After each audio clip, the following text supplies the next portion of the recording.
Hey, Dustin? It's Dave. Bickler, how are you? I'm good. How you doing today? I'm doing great, thanks. Yeah, it's great to be speaking with you. Thank you so much. Likewise, my friend.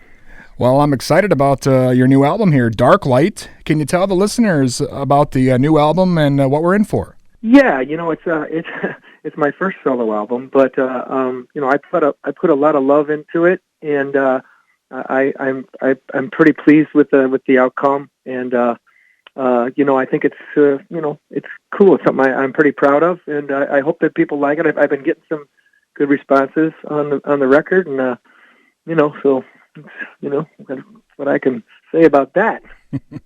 Yeah, it's. I know you've been at it a long time. It's hard to believe this is your first solo album, but what made you decide to go this route after all these years? Um, for one thing, my wife yelled at me, and I should, and I have to listen to her. It's a long time in the making, but it's kind of like I've done projects. I did bands. We made recordings, but nothing got released. It wasn't that I wasn't doing anything, but I had these songs, and I thought that maybe they kind of hung together in a way, and then I wrote some new ones along the way, and I think it kind of does as a record goes. I think the songs sort of hang together, and I just decided it was time that I get it done. Excellent, and it seems like you got an all-star cast of musicians joining you on Dark Light as well. Yeah, I was really lucky. A friend of mine over at Sony, Jeremy Holiday, asked him about I need a drummer, right? I need to get some drum tracks on these songs, and he mentioned Ryan Hoyle, and of course, when I listened, Ryan Hoyle, he was the perfect guy for that. He's a wonderful musician. He's got a studio in L.A., a drum studio. So I went out there and we cut the drum tracks. Over time, we did it, but it was just a joyful thing to do. And then Brad Smith was hanging around there, from Blind Melon. Sure. So hey, Brad Smith, wow. And so he, played bass parts for me, and also helped too. He was very helpful. He was there. We were recording, and just giving us advice because he's a studio owner and a producer, and all that himself too. So it was just great. Yeah, some of the footage I saw online of you guys in the studio, it looks like you went all the way back to the old days, kind of the analog way of recording stuff. Well, yeah, it's what it is it's digital recording, but it's what's in front of it that counts. Stevie's got a collection of beautiful preamps and processors and stuff that I've rarely seen anything quite like it anywhere, in any studio.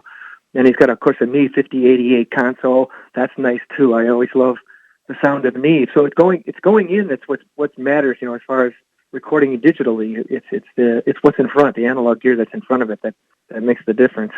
Well, again, it sounds great. The new album Dark Light is out, and Dave, I know you had some trouble with your voice, of course, a while back, but you're sounding great on this new album. It sounds like everything is back where it used to be. Yeah, thanks. Yeah, I got polyps on my vocal cords, and it gave me some trouble. It happened right in the middle of the Eye of the Tiger tour when we were out on the road, and I had to go have surgery. And then 2 weeks later, I was back on the road. So it was pretty rough and all that. Eventually, I was kind of exhausted, and that's ended up leaving Survivor because of it. But my voice feels good. My voice feels good, man. Awesome, yeah, and of course.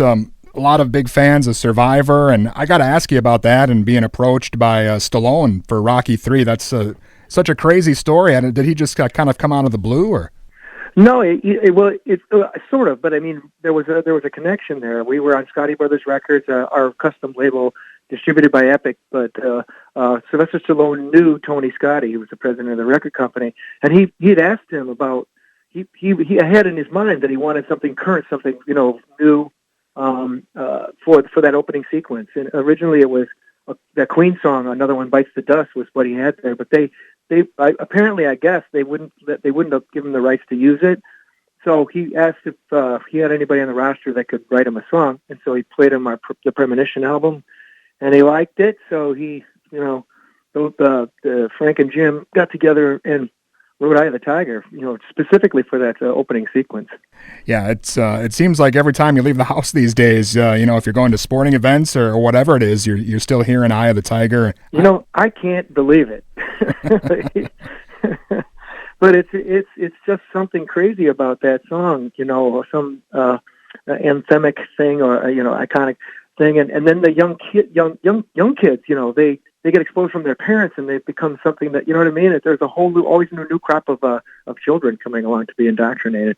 Well, and you've also kind of had another whole career on the advertising side as well with those Real Men of Genius ads. And I know, I imagine the jingle writing maybe probably just as lucrative without having to do all the road stuff like you would with a touring band.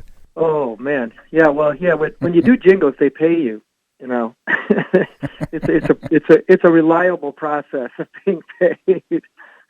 So yes, it was good. It went on for like 10 years, that campaign. We toured it. We went out and did like Major League baseball games and football and NFL games and all kinds of stuff like that. Me and Pete Stacker, my buddy, the tremendous voiceover guy on the Real Men of Genius commercial. Well, again, Dark Light is out now, and I was kind of looking around your website. It seems like you got a lot of different bundles and packages for the fans out there. If they order the album, they get a lot of other cool stuff as well. Yeah, I haven't even gotten an album yet. So, you can get those. If you go to my website, you can find that. And they've got a cool marble-colored one, and I want one of those, actually. I have a turntable, but I haven't got... I got a test pressing, so I did get to listen to the record in vinyl, which is pretty cool. Yeah, that's interesting as well, talking about kind of the analog side of recording. It seems like getting the music out there almost going back to kind of like it was with the 45s back in the day. I love 45s. I want one of those too. I actually played some of my old 45s when I got my turntable, and they sound really good. I mean, the sound quality is very good on 45s if they're in good condition. Well, again, Dave, it's great that Dark Light is finally out in the light, I guess I'll say. And is there anything else maybe in the works? Do you got a tour coming up of the U.S. or anything else we should be looking out for? Not yet, but I'm working on that.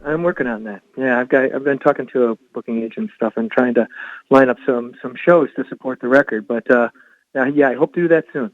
Excellent. Do you know who might be out with you on the road if that happens, or will we see the guys from the album? Or some of them. Yeah, as many as I have not. Again, the shows aren't there yet, so I have not put the band together. But Stevie D, who produced the record and mixed it with me and played all the guitars almost on the whole record. He wants to go out with me, so that he's a fantastic guitar player. So there's one. Excellent. Again, I'm a huge fan, and it's been an honor speaking with you today. Thank you so much. Thanks, man. Great to talk to you. All right, you too. Thank you. Okay. Bye-bye.